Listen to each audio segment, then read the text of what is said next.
Alright, y'all, this is going to be out of New Jersey. This is going to be about a Emily Jill, who is 18, who is facing $2,500 in police overtime for a protest that she organized. Now, she believed that a shortage of affordable housing options in her neighborhood was a racial issue that should be brought to the public's attention through a 30 to 40 person protest. Now, again, I don't understand how that's a racial issue because anybody can struggle with money issues, whether you're white, black, or Hispanic. But also, at the same time, you can fix these issues if you just put your mind to it and work hard at what you do, whether you're white, black, or Hispanic. Now, 4 days after the demonstration, they received a bill for police overtime costs that officially protest incurred. The message said, please promptly forward your payment to the borough in the amount of $2,499.26 for the police overtime caused by your protest. Inglewood Cliffs Mayor Moira M. Kendrick wrote in a letter. Now, a lot of people are asking why it's so much money. Police have a job to do, whether y'all like it or not. It's to defend the public. Okay, and with that many people there, anything can happen. Especially if they know what it's for, you never know what could happen. And especially if it's on public private property, it could cost more. Who knows? Now, it says your lack of notification left the borough with little time to prepare for your protest, so that police department and Department of Public Works could ensure that everyone be safe, the mayor wrote, according to the news outlet. Joey Ploy claims she did not feel comfortable meeting with the officials in person due to the coronavirus and asked if a Zoom meeting could be held instead. She said the request was denied. Alright, first of all, you're worried about coronavirus, okay? Now just hear me out. You say you not want to meet, or you do not feel comfortable meeting with officials in person because of coronavirus. But yet you have 30 to 40 people out there protesting with you. How? Like, you're not even meeting 30 to 40 people in person. So please tell me how that is any different. It's not any different. Like, okay, you can even claim that they're all wearing masks, but were y'all socially distant? Were y'all wearing your mask correctly?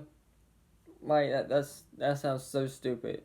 You're out there protesting for 30, 40 people, but you're not worried about coronavirus then, but you feel worried meeting people in person to discuss your fines. Yeah, okay. They kept pushing for an in-person meeting, and then they stopped responding to me, Jill said.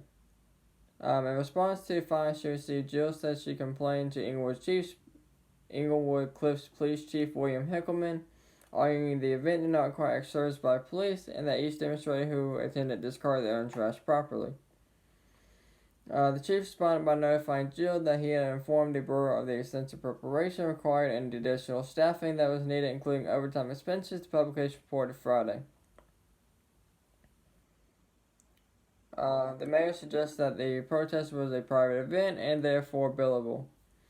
Now, as far as Black Lives Matter go, okay, the whole group of people that are actually part of Black Lives Matter, most of y'all are not for Black Lives Matter, okay? I don't know what y'all protesting. Y'all are just out there destroying your city and where you live, okay? That's really all you're doing. I mean, you're not out. If you were out there with Black Lives Matter, you would not just be there when there's an officer involved shooting. And most time, a legitimate and justifiable officer involved shooting. You would be out there when kids get shot, when people are gunned down for no reason.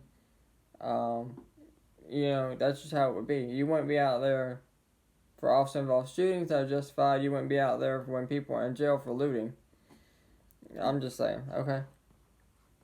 Now, are there peaceful protests? Yeah, I'm sure there are peaceful protesters out there, but they're getting overtaken by the people who are just wanting to burn, loot, destroy. And really, that's all that's really left. Look at Portland, look at Wisconsin, look at New York City, look at Raleigh now. All these places have had so much problems with these protests, whether it's been from the start or just now starting. Now, I believe in my state there is a protest scheduled for today by Black Lives Matter, what I've been told anyways. Now, as far as that goes, we had one when, like, a few when this whole thing first started. First couple of days, it was pretty rough. Obviously not like Wisconsin or Portland or anything like that, but it was pretty rough. I believe like 2 or 3 cop cars were set on fire, burned to the ground. Again, multiple officers were hurt when things were thrown at them, rocks, frozen water bottles, stuff like that. One officer actually passed out from heat exhaustion. They cheered. Now, towards the end of the protest, people started to leave because there was a curfew in effect. One person actually pulled out a gun and shot at 2 officers. Luckily, none of the officers were hit, but he did pull out a gun and shoot at 2 police officers. Hopefully nothing like that happens today. Hopefully everybody will be peaceful, as they say, but definitely keep everybody there in your thoughts and prayers. Let me know what you guys think about this, and as always, thank y'all for watching, and y'all stay safe out there.